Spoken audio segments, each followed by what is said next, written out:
Guillermo Mendoza Memorial Awards matagumpay na ginanap. Pero kasabay ng mga natanggap na awards ng mga artista ay ang pag-award ng mga intriga. Narito na!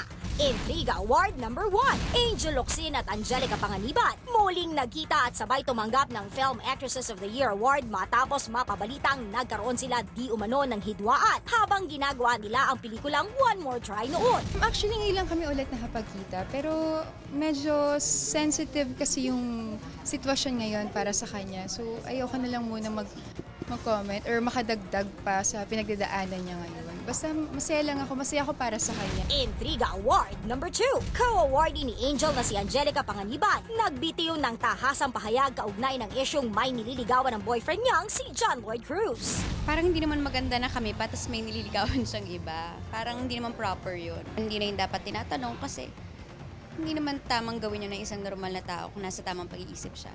Intriga Award number 3, Richard Gomez at Don Zulueta. Wagi bilang all-time favorite love team on Movies and Television Award. Kasabay nito, naglabas ng saloobin si Goma kaugnay sa kanyang pagkabigo nito lamang nakaraang halalan. You cannot sulk naman in your room, di ba?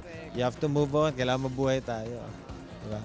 We're here to do public service at the same time to make people happy. So na yun, we'll make people happy. Intriga Award number 4, Ay de las Alas nanalo bilang phenomenal box office stars kasama sina Vice Ganda at Chris Aquino. Pero ang comedy concert queen todo iwas sa pagsagot tungkol sa kanyang pakikipaghiwalay sa asawang si Jed Salang. Ayoko na po magsalita. Okay na po ako. At ang Intriga Award number 5, Riza May Dizon, itinanghal bilang most popular female child performer. Ang cute at inosenteng Dabarkads, todo ang saya. Masaya po ako kasi marami nagsusupport sa akin, marami nagmamahal. Salamat po.